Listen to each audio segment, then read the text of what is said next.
Industrial కు కేటాయించిన భూములను హెచ్ఐఎల్టీ పేరుతో రియల్ ఎస్టేట్ గా మారుస్తూ కోట్ల రూపాయలకు అవినీతికి ప్రభుత్వం పాల్పడుతోందని ఆరోపించారు బీజేపీ నేతలు.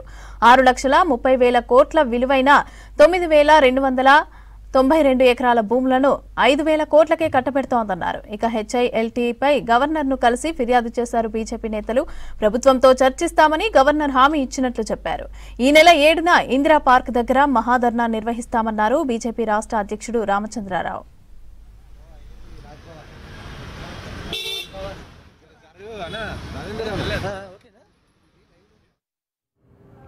తెలంగాణ గవర్నర్ శ్రీ విశ్వదేవ్ వర్మ గారిని భారతీయ జనతా పార్టీ ఒక ప్రతినిధి మండలి వారిని కలవడం జరిగింది. మేమంతా కూడా గవర్నర్ గారిని కలిసి ఏదైతే ప్రభుత్వం రాష్ట్ర ప్రభుత్వం HILT Hyderabad industrial land transformation తీసుకొచ్చారో ఈ యొక్క జియోని భారతీయ జనతా పార్టీ వ్యతిరేకిస్తూ దీనివల్ల అనేక మందికి ఈరోజు నష్టం జరిగేటటువంటి అవకాశాలు ఉన్నాయి.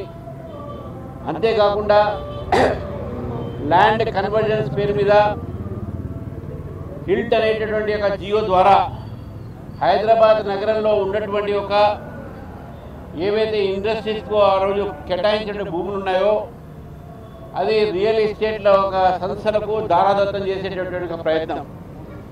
దాదాపు 9,000 ఎకరాల పైగా ఈరోజు ఒక రియల్ ఎస్టేట్ కింద మార్చి లక్షలాది కోట్లాది రూపాయలు ఈరోజు ప్రభుత్వము అందులో కుంభకోణం జరిగేటటువంటి అవకాశాలు ఇవ్వడం జరుగుతుంది.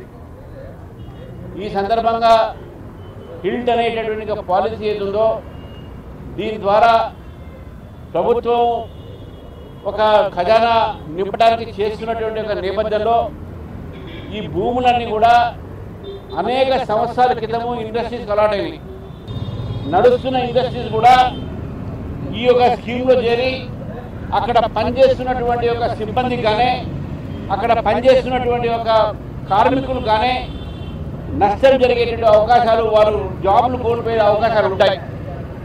రెండో వైపు గతంలో ఈ యొక్క ప్రాంతంలోనే హైదరాబాద్ చుట్టుపక్కల ప్రాంతంలో చాలామంది రైతులు మా భూముల్ని కూడా కన్వర్ట్ చేయండి అని చెప్తే ఆ భూములు ఇంకా కన్వర్ట్ కాలే. కానీ ఇండస్ట్రియల్ భూమిని మాత్రం రియల్ ఎస్టేట్ కోసం మాత్రం చేస్తూ ఉన్నారు. ఈ ప్రభుత్వం రియల్ ఎస్టేట్ చేస్తుందా, పరిపాలన చేస్తుందా అనే విషయాన్ని మనం గుర్తించాలి.